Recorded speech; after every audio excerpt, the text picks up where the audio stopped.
Hello and welcome back to When the Dutch Went to Space, episode number 4. Is it the bird? Is it Superman? No, it's a bloody plane. So what happened is I messed up my funding, and I needed a loan because my space program went bankrupt, and I cheated in a bit of funds, which I am repaying with interest.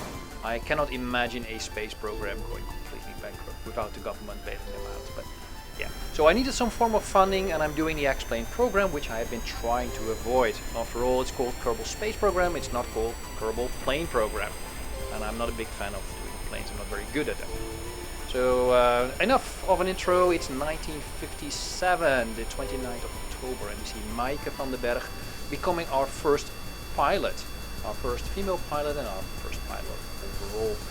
She's using the trainer aircraft from RP-1, which is but you get it with the installer. It's a great aircraft. I think I swapped out the engine and a couple of tiny bits, but it's a great aircraft to get your bearings, figure out how flaps work, figure out how the speed works, the stalling, all the stuff I forgot. I actually totally forgot about atmospheric autopilot, which was in here, which you will see me discover somewhere in the second plane flight, I guess.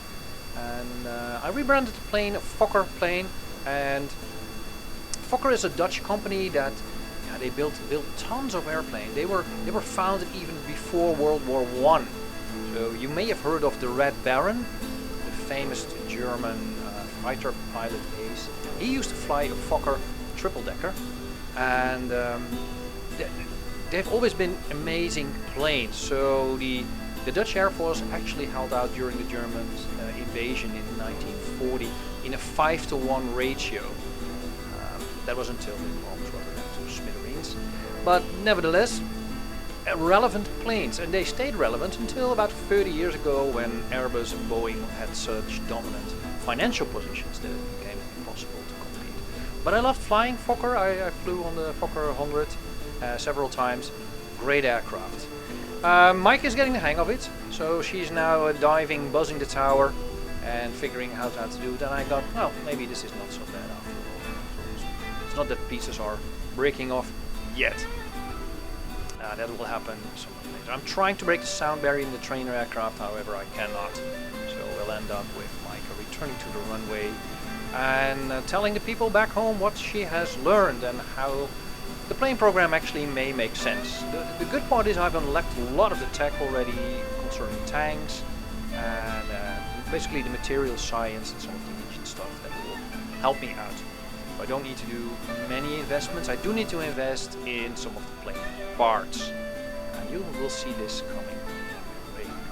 We're also reaching out to our friends in Great Britain, and we'll get Sydney Saunders as our second pilot, and he will be on loan from the RAF, bringing in an experienced pilot. The idea behind the space program is that the Dutch are very collaborative. The majority of my people will be Dutch, but we'll have people from other nations joining as well. And on the 10th of November, we see Sydney Saunders doing his first night flight. And he's definitely taking a more steep approach. He's taking a more aggressive approach in trying to break that almighty sound barrier. The plane just isn't up to it.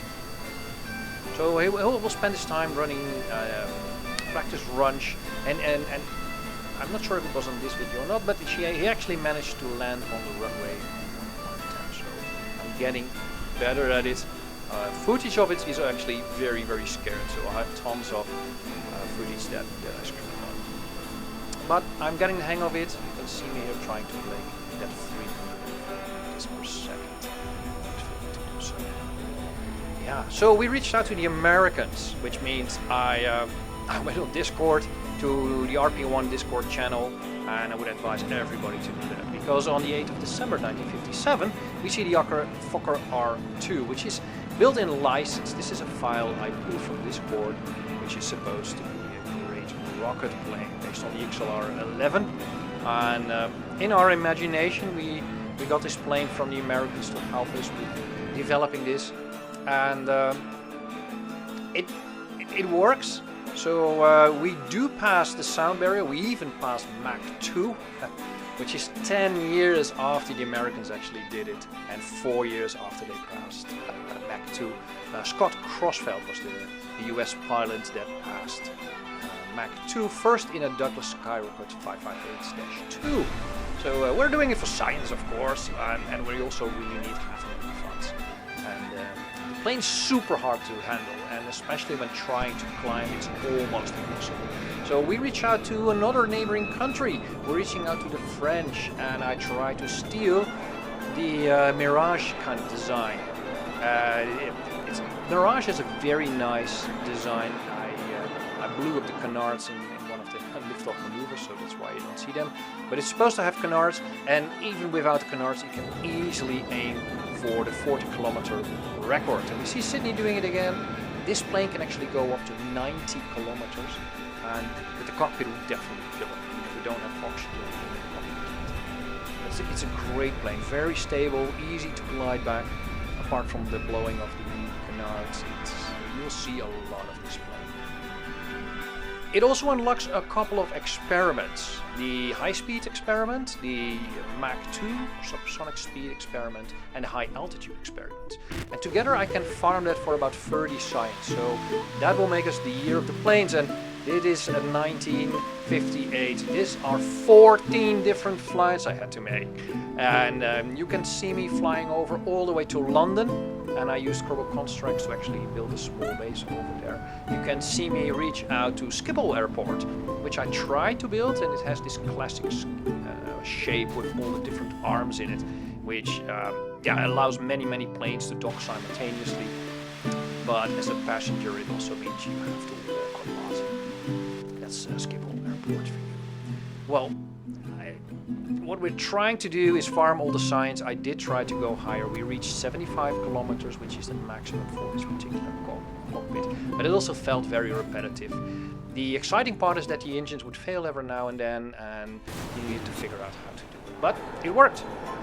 I'm not going to leave you without at least one rocket launch. This is the third flight of the NL1 series, and also called the Van Speijk class. And Van Speijk was a Lieutenant ter Zee, the equivalent of a commander in the Dutch Navy. And his vessel was actually under siege in the port of Antwerp by Belgian rebels in 1831. And allegedly he said, "Dan liever de lucht in," which translated, "I'd rather blow sky high." And following this remark, he stuck a cigar into the gunpowder store, blowing his vessel literally sky high. So I thought it was a very suitable name for a rocket of nearly 100 tons of explosive. We can see the second stage kick in, and we're bringing the third satellite to orbit. This is called Zaza, of course still named after the characters from the book of the pamphlet. And Zaza is a scientific satellite that will allow us to complete one of the contracts and give us this all needed confidence boost, which I'm gonna need if I want to unlock the next set of projects on breakneck speed. So there she goes. We'll be back next week when we'll start working on early observation satellites. I hope to see you then. Mike Lucky, checking out.